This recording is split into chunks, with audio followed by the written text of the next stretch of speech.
You know that sound when a massive car engine creates a low, rhythmic thrum just before a piston decides to violently exit the block? That is the sound of my life at Apex Stampings. Most people hear noise. I hear a symphony of impending disaster that only I know how to conduct. My name is Howard Vance. I am 58 years old, and my spine is curved slightly to the left from 30 years of leaning over conveyor relays. I possess the kind of legacy knowledge that corporate headhunters call invaluable right before they try to lowball you on a severance package. It was a Tuesday. Tuesdays in a Michigan stamping plant smell like ozone and burnt hydraulic fluid.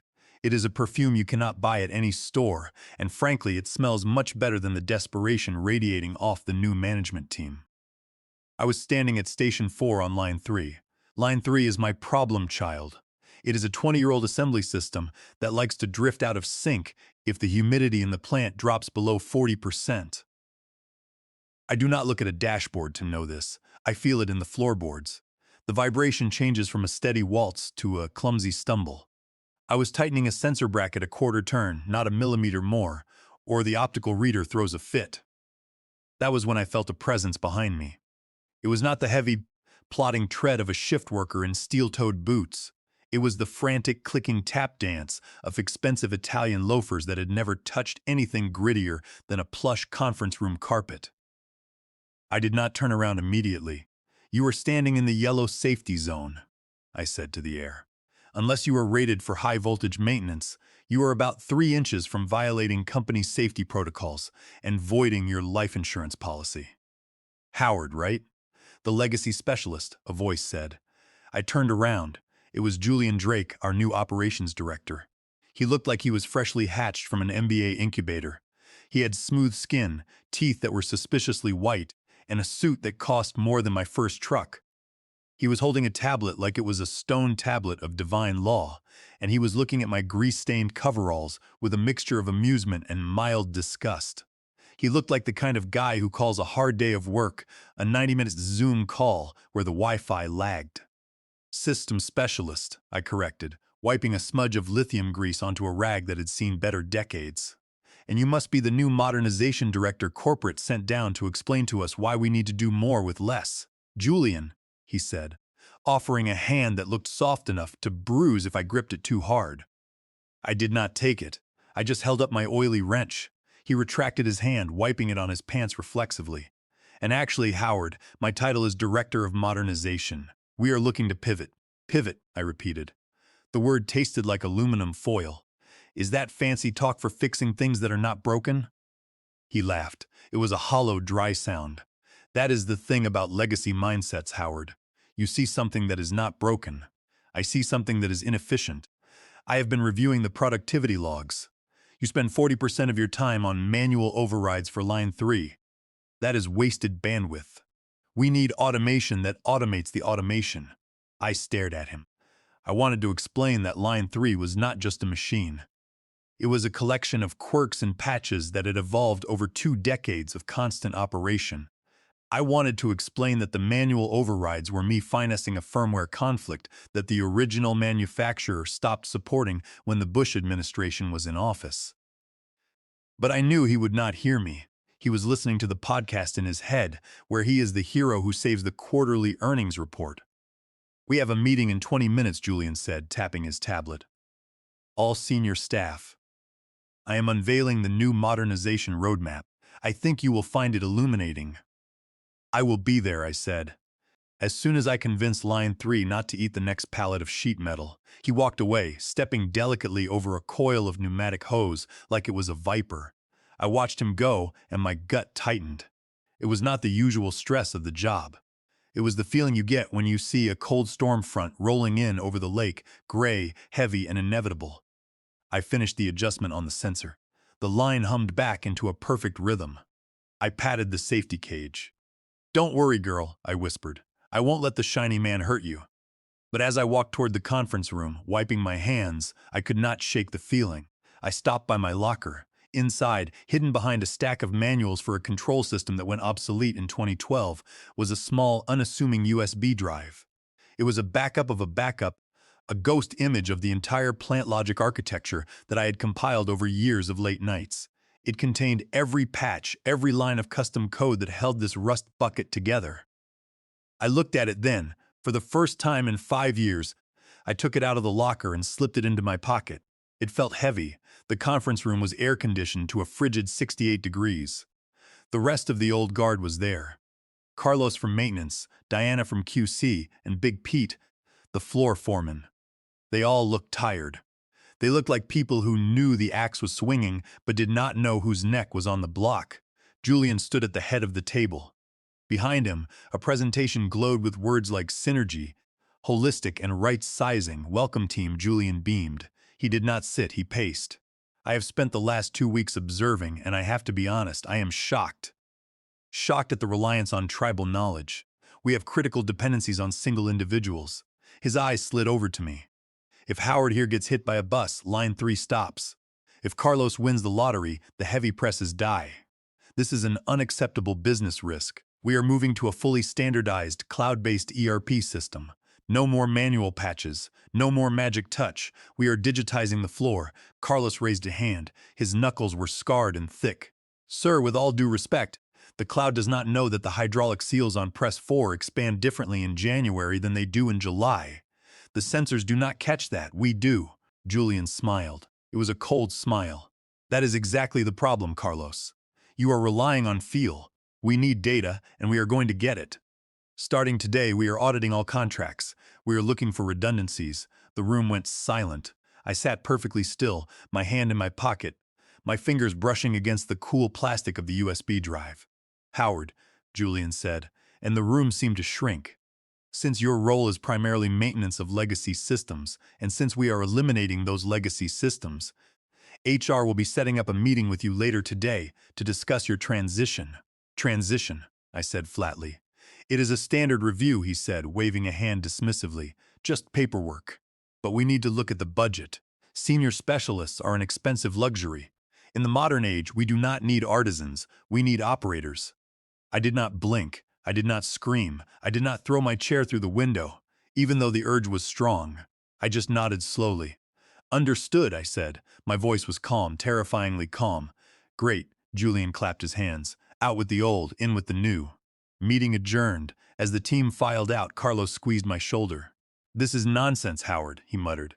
It is okay, Carlos, I said, and a small razor-sharp smile touched my lips. He wants to modernize. He wants to see what the factory looks like, without the tribal knowledge. I think we should let him. I walked back to my desk. I sat down at my terminal. Julian thought he was firing an employee. He did not realize he was pulling the control rods out of a nuclear reactor. I brought up the command console, and my fingers flew across the keyboard. I was copying files and encrypting. I was not stealing anything. I was just packing up my personal belongings. If those belongings happened to include the only functional map of the system logic gates, well, that was just my intellectual property.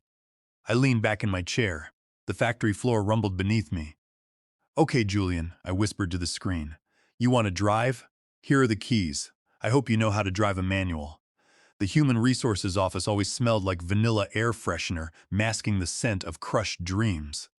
At Apex Stampings, the HR department was located in the clean wing, the administrative building that was physically attached to the factory but spiritually located on a different planet. The carpet was gray, the walls were beige, and the people were dead behind the eyes. I sat in a chair that was designed to be uncomfortable, presumably to make you want to sign whatever severance agreement they shoved in front of you just so you could leave. Across from me sat Julian Drake and a woman named Rachel from HR. Rachel looked like she was 22 years old and terrified. Julian looked like he was about to win a game of Monopoly. So, Howard, Julian began, leaning back and tenning his fingers. As we discussed earlier, the pivot to digital renders your specific skill set obsolete. It is not personal, it is just evolution. You are like a carburetor in a world of fuel injection. He paused, waiting for me to be impressed by his metaphor. I see, I said. So, 30 years of keeping this plant running with 99.8% uptime is just a carburetor. Exactly, he said, pointing a finger at me. You get it. We need to streamline your contract, which frankly is bloated with seniority bonuses. It is a weight we cannot carry if we want to be agile. Rachel pushed a piece of paper across the desk. This is a separation agreement, Howard. It offers 2 weeks of severance for every 5 years of service, contingent on a non-disparagement clause and a full handover of all company assets. I picked up the paper. The numbers were insulting. It was enough to buy a used car, but not enough to cover the physical wear and tear of working on concrete floors for 3 decades. And the handover? I asked, looking at Julian. You want me to train the new guys? Show them how the systems interact? Julian laughed. It was a dry, rattling laugh. Howard, please. We have the documentation. We have the schematics. We do not need lore. We have the cloud. The new team starts Monday. They are certified on the new ERP. They do not need you hovering over their shoulders, telling them how you used to fix things with duct tape. He stood up, walked over to a shredder in the corner, and picked up a folder labeled Howard Vance Contract Renewal. He held it up for me to see. This was the proposal for your extension, he said. Digitization, Howard. It is cleaner. He fed the folder into the shredder. The machine whined, eating the paper with a satisfying crunch. He smiled at me through the noise. The gesture was theatrical and cruel.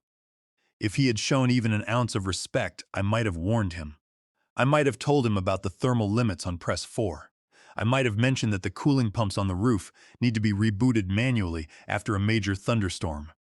But as I watched my contract turn into confetti, the last shred of loyalty I had for Apex Stampings vanished. Okay, I said. I signed the separation agreement. I did not read the fine print. I did not care. Badge, please, Rachel whispered. I unclipped my ID badge. The photo was from 20 years ago. I looked younger, less tired. I placed it on the desk. And any company data, Julian added. Laptops, drives, keys. I reached into my bag. I pulled out my company phone and my heavy ring of keys. Keys to the server room, the electrical cages, and the maintenance lifts. I laid them down with a clatter. That is everything, I lied. The USB drive in my pocket felt warm against my leg. Excellent, Julian said, standing up and buttoning his jacket. Security will escort you out. Standard procedure. Don't take it personally. I never do, I said. I stood up, my knees popping. I looked Julian dead in the eye. He was tall, but he looked small to me. He looked like a child playing with matches in a fireworks factory. Good luck with the modernization, Julian. The machines have a personality. Treat them right. Machines are machines, Howard, he scoffed. They do what they are coded to do. Yes, I said softly, they certainly do. The walk to the parking lot was quiet. A security guard, named Gavin, a kid I had known since he was a rookie, walked beside me. He looked miserable. I am sorry, Mr. Vance, Gavin mumbled. This is messed up. Who is going to fix the breaker when it trips in the cafeteria? Julian is an optimizer, Gavin, I said, putting on my sunglasses. I am sure he will optimize the breaker. I got to my truck, a beat-up Ford F-150 that had more rust than paint. I threw my box of personal belongings into the passenger seat and sat there for a moment, gripping the steering wheel. I looked back at the massive gray building of the factory. Smokes puffed from the stacks. The hum of the production line vibrated through the asphalt. I pulled my personal phone out of my pocket. I opened a secure terminal application connected to a remote desktop node I had set up years ago for emergency diagnostics. Julian's IT team had revoked my company credentials. Sure, but they had not found the backdoor account, named Admin Ghost, buried deep in the subdirectories of the legacy lighting control system. Why would they? They were looking for active users, not ghosts. I checked the status. System online. User admin ghost. Permissions. Root. I did not do anything. Not yet. Revenge is a dish best served cold, but industrial reality needs to simmer. I just needed to make sure the door was unlocked. Goodbye, old girl, I said to the factory. I started the truck. The engine roared to life, drowning out the distant hum of the plant. As I drove away, I did not look in the rearview mirror. I was heading to my sister's place in Traverse City. I was going to drink coffee, look at the lake, and wait for the inevitable phone call. Because here is the thing about legacy systems. They are the foundation. And when you rip out the foundation to put in a shiny new basement, the whole house tends to lean. Part 3I gave it 3 days. I was wrong. It only took 2. The first 24 hours after I left were peaceful. That is the thing about inertia. A heavy flywheel keeps spinning for a while, even after you cut the power. Julian probably patted himself on the back, sipping an espresso, thinking he had successfully cut the dead weight without losing a step. But entropy is a patient hunter. I was not there to see it, but Carlos filled me in later. It started on Line 2. Line 2 handles the precision welding for the automotive chassis frames. It is a dance of robotic arms around a steel frame, welding spots with millimeter accuracy. Julian initiated the system upgrade at 8 a.m. on Monday. He pushed a button on his shiny tablet that rerouted the logic controls from the local servers to his new cloud-based system. Seamless integration, he had called it. By 10:15 a.m., the timing drift started. It was not catastrophic at first, just sluggish. The latency between the cloud server and the physical motors on the floor was 200 milliseconds. In high-speed manufacturing, 200 milliseconds is an eternity. It is the difference between a perfect weld and a pile of scrap metal. Carlos told me the first sign was the sound. The smooth hiss-pop of the welders turned into a stuttering hesitation. The robotic arms looked confused, waiting for instructions from a server located 3 states away. "Stop the line," Big Pete had shouted. Julian, standing on the observation deck, waved him off. "It is just the calibration phase. The cloud algorithm is adjusting to the workflow. Let it run." So they let it run. At 10:45 a.m., Arm 4 moved to weld a joint that Arm 2 had not placed yet. Instead of welding steel, it welded the empty air, swung around, and crashed violently into the safety cage. Sparks showered down, the emergency stop triggered, and the line groaned to a halt. Silence fell over the floor. That heavy, expensive silence that costs thousands of dollars a minute. Maintenance. Julian barked over the intercom. "Get that line moving. What is wrong with the hardware?" That was his first mistake, blaming the hardware. Carlos and his crew checked the motors and the voltage. Everything was green. The hardware was fine. The brain was broken. "It is the timing, boss," Carlos yelled up to the deck. "The new system is lagging. We need to revert to the local control loop." "No reverts," Julian shouted, his face turning red. "The cloud is the standard. Fix the latency on your end." "You cannot fix the speed of light with a wrench," Carlos muttered. Meanwhile, in the server room, the new IT team, a bunch of kids who knew Python but could not identify a servo motor, were sweating. They were trying to force the new code to overwrite the old logic blocks, but they could not. Every time they tried to delete the old legacy protocol files, the system denied access. Error 4003. Access denied. Administrator signature required. "Who is the system administrator?" one of the IT kids asked. "The documentation says Howard Vance," another replied. "But his account is deactivated. Then who has the master keys?" They did not have the keys. I had the keys, and I was currently sitting on a porch in Traverse City, watching a seagull and drinking a cup of tea. Julian came storming into the server room. "Why is line 2 still down?" "I promised corporate a 15% efficiency boost by noon. We are locked out," the IT lead stammered. "There is a legacy partition that controls the critical timing. We cannot override it without the master encryption signature." "Bypass it," Julian screamed. "It is just code. Force the override. If we force it, we might corrupt the safety protocols," the IT lead warned. "The whole system could lock up." "I do not care. We are losing money. Bypass the safety protocols if you have to. Just get the line moving. Bypassing safety protocols on a heavy manufacturing line is like taking the brakes off a freight train because they are slowing you down. Sure, you will go faster for a minute, but the stop is going to be spectacular." Back in Traverse City, my personal phone buzzed. It was a notification from my Ghost app. "Alert, safety override initiated. User system admin. Warning, collision detection disabled on line 2. Warning, thermal limits disabled on press 4. I stared at the screen. He actually did it. He turned off the safeguards. I took a sip of tea. I could have stopped him. I could have sent a command to re-engage the locks. I could have saved him from himself. But he had shredded my contract. He had called my life's work an expensive luxury. "Let it burn," I whispered. I put the phone down and went inside to make lunch. At 1:30 p.m., line 2 started up again. Julian had forced the override. He stood on the gantry, arms crossed, looking like a captain steering a ship through a storm, completely oblivious to the fact that he had just ordered the crew to scuttle the hull. "Innovation requires courage," he announced to the floor staff. The system works. The robotic arms whirred to life. Without the safety code checking their positions every 4 milliseconds, they moved faster. For about 90 seconds, it looked like Julian was a genius. Then, the sensor on Station 5 failed. Normally, Under my logic map, a sensor failure triggers a soft halt. The machine slows down, checks the reading again, and if it is still bad, parks itself in a safe position. It takes 10 seconds. It is annoying, but it is safe. But Julian had bypassed the safety protocols. He wanted continuous flow.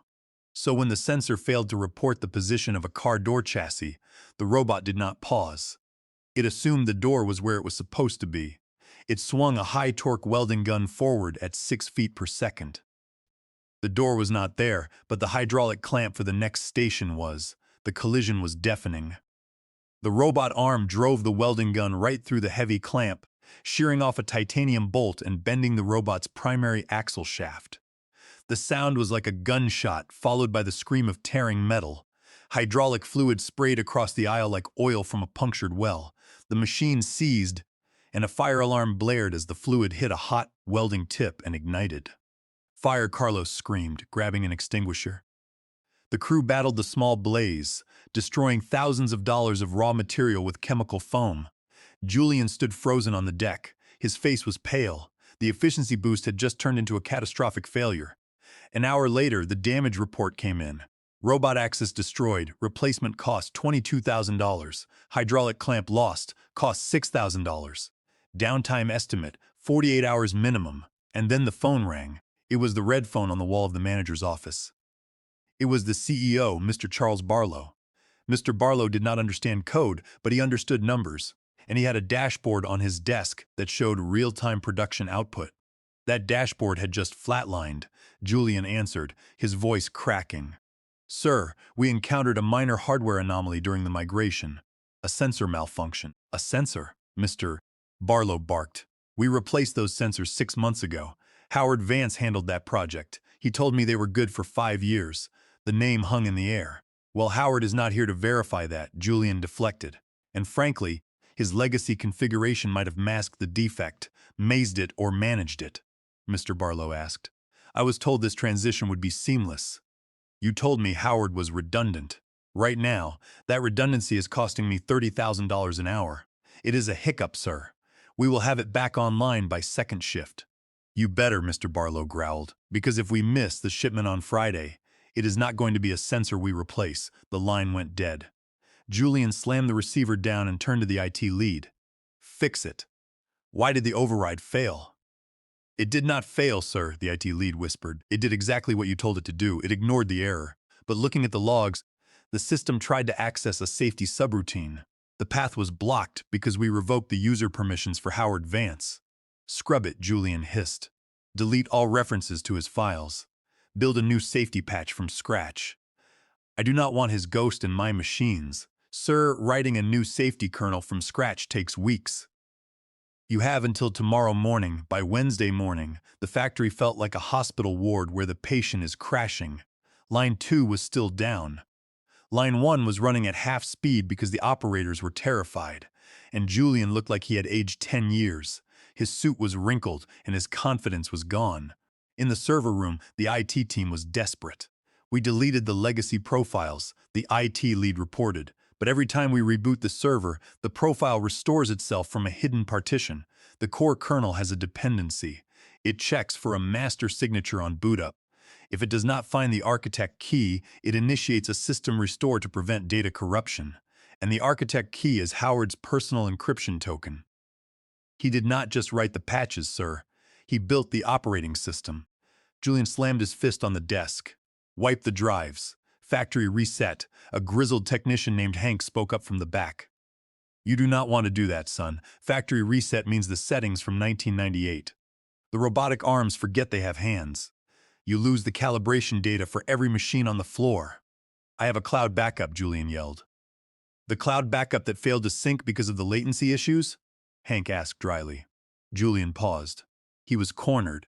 A smart man would have called the one person who could fix it. But Julian was proud. "Do it," Julian whispered. "Wipe the drives. We rebuild from scratch." "That will take the whole plant offline," the IT lead warned. "The lights, the ventilation, the safety locks." "Do it," Julian screamed. The IT lead typed the command. The screens in the control room flickered and went black. The hum of the server fans died. Out on the floor, the lights cut out. The emergency lamps kicked in, bathing the silent factory in an orange glow. The conveyor belts stopped. Silence, absolute dead silence. Julian tried to reboot the servers. Boot device not found, the screen read. System architect signature required. Suddenly, a message popped up on the terminal. It was routed through the emergency gateway. Did you just try to format my system, Julian? That was rude, Julian shrieked. Trace the signal. Call the police, Sir Hank said, putting on his coat. She is not hacking. You just tried to break into a house he built, and you triggered the alarm. I am going home. By Thursday morning, the factory had been dark for 16 hours. Trucks were lined up at the gates. The supply chain was failing. My phone rang at 7 a.m. It was Carlos. Howard, you need to answer, please. Carlos panicked. Julian has lost his mind. He is trying to bypass the digital lockouts mechanically. He has hired contractors, and they are down in the power cage. They are hot wiring the main bus to bypass the logic controllers. I sat up straight. Hot wiring? That is 480 volts. If they bypass the phase sequence protection, the motors will run backward. The ventilation fans will run in reverse and pull carbon monoxide into the plant. The heavy presses will try to cycle backward and shatter. People could die. Where are you? I evacuated my crew, Carlos said. We are in the parking lot. But the morning shift is still inside the break room. I could not stop Julian physically. But the ghost partition had one final fail-safe. A dead man's switch I had programmed years ago. It listened for a specific command on the cellular emergency modem. It would trip the master breakers. It would blow the main fuses, which would cost thousands of dollars to replace, but it would kill the power before Julian could kill the workers. Carlos, get everyone back to the fence line, I said. I am going to pull the plug. I opened my messaging app. I had a contact saved as Apex main bus. I typed one word, execute. I pressed send. Inside the dark factory, a tiny relay clicked. Then, a boom like a thunderclap. 3 massive industrial fuses blew simultaneously. 10,000 amps of electricity hit a brick wall. The lights in the parking lot died. The backup generators cut out. The silence that followed was absolute. My phone buzzed. It was Carlos. The whole substation just blew. There is smoke coming from the power shed. Is everyone okay? I asked. Yeah. The contractors came running out. They said the panel exploded. It did not explode, I said, pouring my coffee. It tripped. Julian cannot hotwire a melted fuse. Howard, the CEO's limo just pulled up, Carlos said. He is seeing the smoke good, I said. Tell him I said hello. The cost of downtime in a Tier 1 automotive supplier is calculated in seconds. At Apex Stampings, it was roughly $85 per second. When I sent that text, I did not just blow a fuse, I burned a pile of cash. By the time the smoke cleared, the losses were astronomical. Missed shipments cost $150,000. Contract penalties cost $75,000. Blown main fuses and damaged switching gear cost $50,000. Mr. Charles Barlow, the CEO, stood in the parking lot, staring at the blackened door of the power shed. Julian was standing next to him, covered in soot, looking like a chimney sweep. Explain, Mr. Barlow said. His voice was terrifyingly quiet. It was sabotage, Julian spluttered. Howard hacked us. He blew the power remotely. Sabotage or a safety lockout, Mr. Barlow interrupted. I spoke to the fire marshal. He said the fuses blew because the system detected an illegal phase sequence during an unauthorized bypass. He said if those fuses had not blown, the main turbines would have exploded. He said whoever triggered that lockout saved this building and the lives of my workers. You did not get hacked, Julian. You were stopped from committing negligent homicide. Mr. Barlow pulled out his phone, and now we have a dead factory. You are finished here. Julian, get off my property. Julian slumped and walked toward his car. He was gone. Mr. Barlow turned to Carlos. Can you get the power back on? I can replace the fuses, sir, Carlos said. But the system is gone. The machines are lobotomized. So we are dead in the water, Mr. Barlow sighed. Unless what? Unless you call the architect, Carlos said. My phone rang at 11 a.m. I let it go to voicemail. It rang again at 11:05 a.m. Voicemail. At 11:10 a.m., a text came through from Mr. Barlow. Name your price. I waited 10 minutes, then replied. I am retired, but I do consulting. My rate is $250 an hour, a 6-month minimum retainer, and I want a written apology, not to me. To the machines, the response was instant. Done. When can you be here? I got in my truck. I did not rush. I stopped for lunch, enjoyed the drive, and pulled up to the gates of Apex Stampings 3 hours later. The guard Gavin saluted me as the gate was opened manually. "Welcome back, Mr. Vance," Gavin said. I drove to the entrance, where Mr. Barlow was waiting. He looked humble. "Howard," he said, extending his hand. "Mr. Barlow." I nodded, walking past him straight to the server room. The server room was dark. The IT team looked at me like I was a savior. "Boot it up," I said. "We cannot," the IT lead said. "The drives are blank. The drives you can see are blank," I corrected. I reached into my pocket, pulled out the USB drive, and plugged it into the console. A tiny green light blinked. "Power," I commanded. Carlos threw the lever. The fans roared to life, and the screens flickered. Reading USB. The console displayed. Signature found. Decrypting legacy partition. System restoring. The code cascaded down the screens. It was live. "System restored," the IT lead whispered. "The calibration data, the timing maps, everything is back." I turned to Mr. Barlow. "The factory is confused. It will take me about 2 weeks of calibration to get it fully back to speed." "Whatever you need," Mr. Barlow said. "Consultant basis," I said. "My contract terms are clear, and I want Julian's old office turned into a break room for the floor staff, with a proper coffee machine." Mr. Barlow did not blink. "Deal." I turned back to the screen and typed my password. "Welcome back, Howard." The terminal read. Getting the lights back on was the easy part. Convincing the machines to trust us again was the hard part.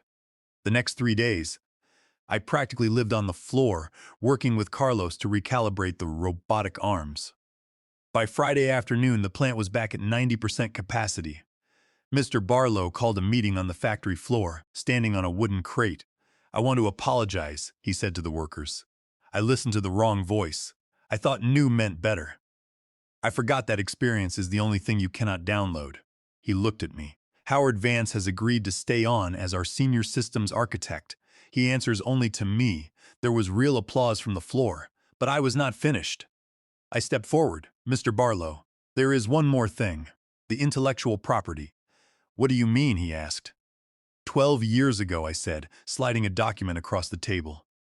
"When I built the custom logic architecture for this plant, the company did not want to pay for a software license. The previous CEO asked me to write a custom solution. He signed this agreement. It states that the custom code remains the intellectual property of the creator, me, and is licensed to Apex for a fee of $1 per year as long as I am employed here." I pointed to the key paragraph. "If my employment is terminated, the license is revoked immediately. Any continued use of the software becomes copyright infringement under Title 17 of the United States Code. Specifically, under 17 U.S.C., Section 106 and Section 504, you are facing statutory damages of up to $150,000 per willful infringement." The lawyer's eyes widened. "You mean when Julian fired you?" Mr. Barlow gasped. "He made our entire operation illegal?" I smiled. "Technically, for the last 3 days you have been pirating my code." "What do you want?" Mr. Barlow asked. "I do not want to sue," I said. "I want a new clause. The license is permanent as long as I have veto power over any future modernization decisions. No one touches my code without my permission, and I want my reserved parking spot next to the entrance." "Done," Mr. Barlow said. I signed the contract. 6 months later, the factory hums. It is a deep, rich sound. I am sitting in the control booth, looking down at the floor. Toby, who is now my junior architect, is walking a group of interns through the sensor array. "Don't just trust the dashboard," Toby is telling them over the radio. "Listen to the machine. If it whines, it is thirsty." "Respect the machine," I smile. "The kid is going to be fine." My phone buzzes with a notification. My retainer cleared. I bought a boat. Carlos waves up at me from the floor, pointing to the clock. It is 3 p.m. shift change. The bell rings and the hum of the factory continues, steady and strong.